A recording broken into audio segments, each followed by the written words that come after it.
One of the television correspondents at this news conference in which the president is there on an unannounced visit, part of a ceremonial signing of the agreement, and you see it there, one right after the other. One of the journalists jumps up, throwing the shoes at the president. Let's listen in.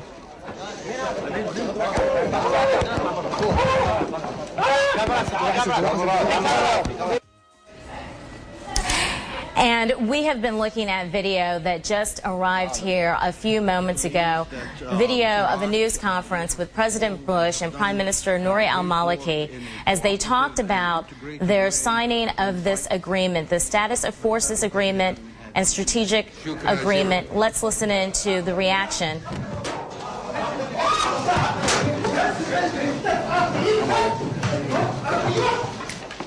Amazing. You see one of the journalists there. We are getting reports that he is from al-Baghdadiya television.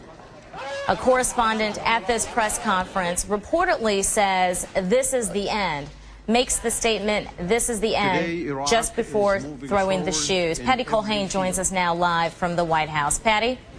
Hey, Christina, how are you? As you've just seen the video, President Bush, we should point out, was not injured. As you saw, the shoes sailed over his head. And I'm just going to ask if we could switch the monitor real quick so I can see what you're seeing. We do know that Dana Perino, though, has a bit of a black eye. Apparently, she was caught in the melee to get a hold of this television reporter and got a microphone in her eye. So Dana Perino, the White House spokeswoman, has a bit of a black eye. You're seeing the video here. Apparently, as you said, this is a television reporter, and he screamed out, "This is a farewell kiss, you dog." Again, a news conference that was supposed to be, at least in the eyes of the president and the Bush administration, supposed to be a ceremony.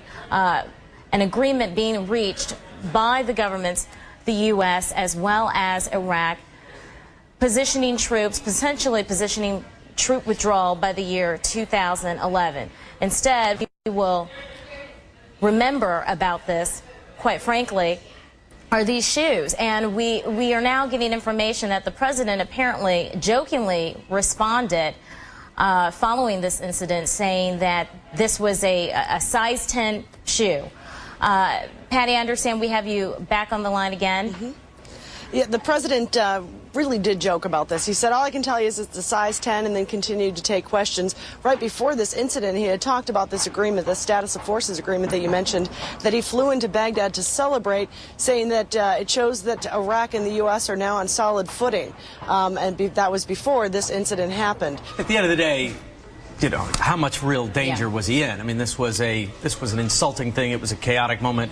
It's, I mean, I don't think anyone would say his life was at risk. So he did move around more on this visit than he was able to in the past. He was able to visit some places and visit with other Iraqi leaders that have been impossible in the past. But, you know, again, in a controlled environment, this Thanks so much, Richard. We appreciate it. I'm Christina Brown. We return you now to our regular programming.